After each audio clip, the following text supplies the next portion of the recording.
The sky was pouring rain the day King Alder stumbled, soaked, cold, and completely alone, into a shepherd's barn on the outskirts of his own kingdom.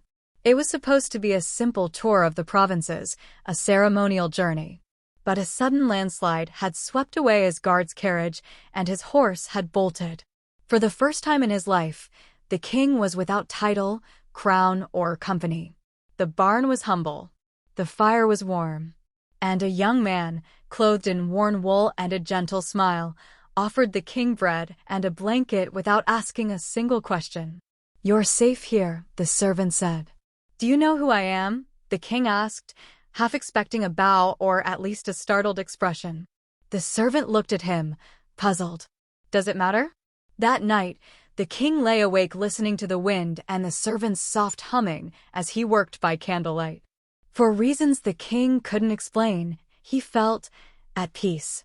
For the first time in years, he wasn't being watched or obeyed, he was simply being cared for. The next morning, the servant offered to walk the stranger back to the nearest town. The king accepted. Along the way, they passed through villages the king had ruled but never truly seen, children chasing geese through muddy streets, women hauling water from wells, and men repairing crumbling walls with bare hands and tired eyes.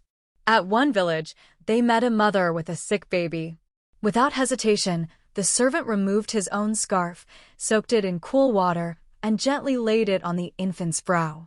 "She's burning up," he said. "We need to find help."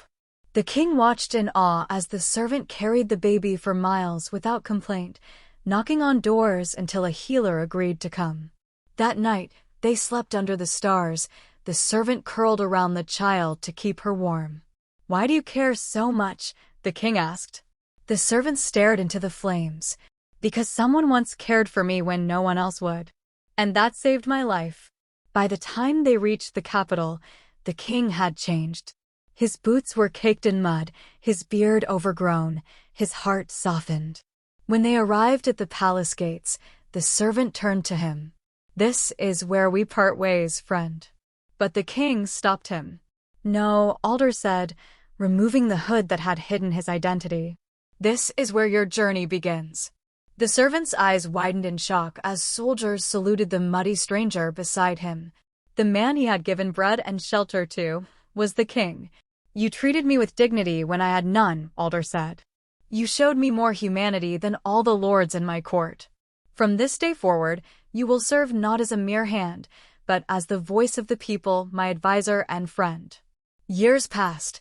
The servant, now Minister Tom, brought lasting change to the kingdom. Hospitals were built in every village. Food stores were opened to the poor. Laws were rewritten with justice at their core.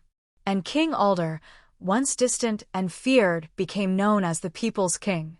But whenever Alder was asked what had transformed his rule, he would smile and tell the story of a rainy night, a shepherd's barn, and a servant who asked not, "Who are you?"